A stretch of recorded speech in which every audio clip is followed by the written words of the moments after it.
Hai, apa kabar semua? Ketemu lagi di channel ini. Kali ini saya mau bahas satu tablet dari Xiaomi. Bukan yang terbaru memang, tapi tablet ini masih ramai jadi perbincangan di pasaran. Ya, ini adalah Redmi Pad Pro, sebuah tablet yang hadir dengan performa yang mumpuni, layar yang memanjakan mata, dan dukungan stylus serta keyboard yang ngebuatnya semakin serbaguna. Tanpa berlama-lama, langsung aja kita bahas tablet yang satu ini.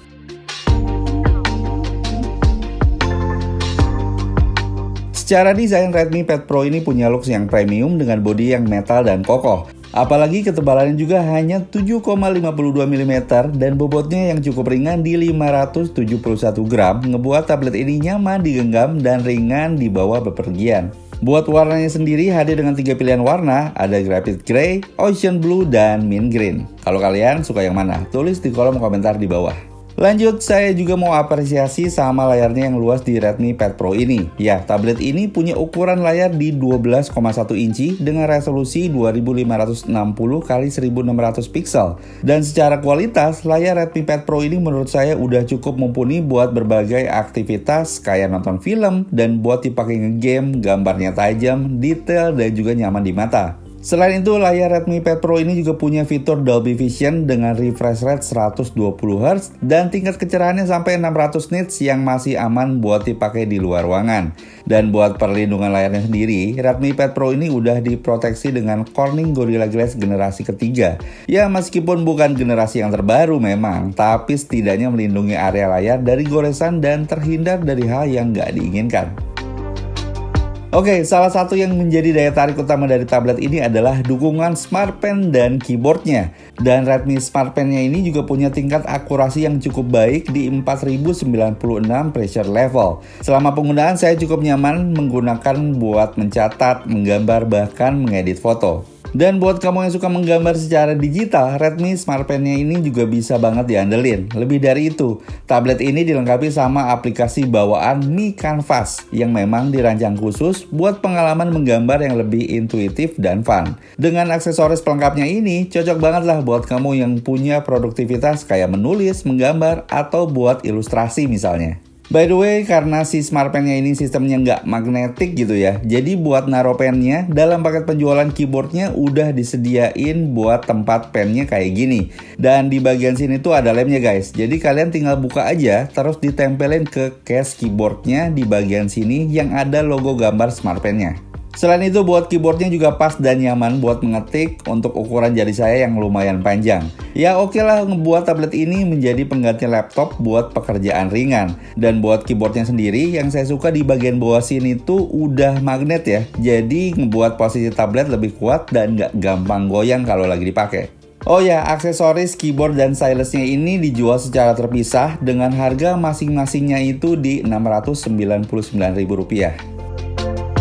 Kebanyakan orang punya tablet biasanya buat memenuhi kebutuhan multimedianya. Nah, pastinya butuh suara yang ciamik nih biar makin optimal. Buat urusan audionya, di Redmi Pad Pro ini dibekali dengan quad speaker dengan teknologi Dolby Atmos yang menurut saya punya kualitas audionya yang jempolan. Jadi buat main game atau pas nonton film favorit jadi lebih seru.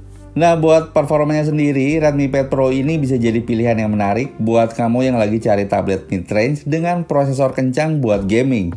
Dan chipset yang dipakai yaitu Snapdragon 7S Gen 2 yang terkenal ngebut di kelasnya. Sedangkan buat RAM-nya ada di 8GB dengan dukungan fitur memory expansion sampai dengan 8GB juga.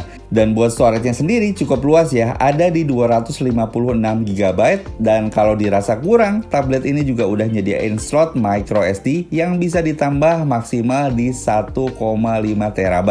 Oke, seperti yang kalian lihat di sini, hasil benchmark dari Antutu versi 10, tablet ini bisa meraih skor di angka 614 ribuan.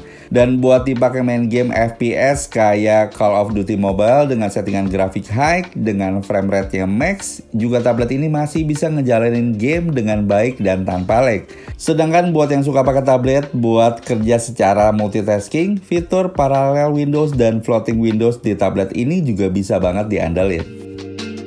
Pindah ke bagian kameranya, kamera bagian belakang di tablet ini punya desain kekinian dengan keberadaan dua bulatan besar yang terdiri dari lensa utama dengan resolusi 8 megapiksel dan satu LED flash. Sedangkan buat kamera depannya juga sama di resolusi 8 megapiksel. Buat urusan hasil kamera masih terbilang standar ya, memang nggak sebagus kamera HP, mengingat sejauh ini belum ada tablet yang didukung dengan kamera canggih.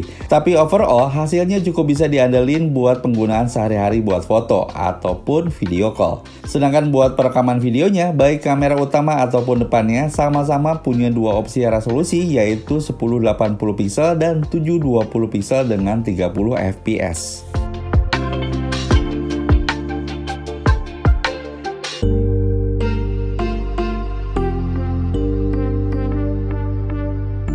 Nah, kalau ini adalah hasil perekaman videonya menggunakan kamera depan dengan resolusi 1080 pixel 30 fps. Kalau menurut kalian sendiri gimana nih? Sama hasil suara yang dihasilkan?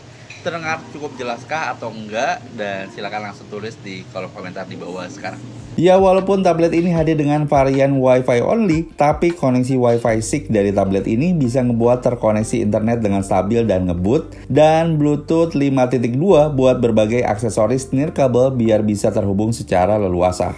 Last but not least, tablet ini juga siap nemenin kamu seharian karena punya kapasitas baterai yang besar di 10.000 mAh yang juga udah mendukung pengisian cepat 33 watt. Dan untuk lama pengisian dayanya dari kondisi 0 sampai dengan 50% kurang lebih di 55 menitan. Sedangkan kalau sampai full itu kurang dari 2 jam. Dan perlu diingat lagi, ini adalah baterai 10.000 mAh ya dengan 33 watt. Jadi saya rasa dengan lama pengisian baterainya itu terbilang sangat wajar.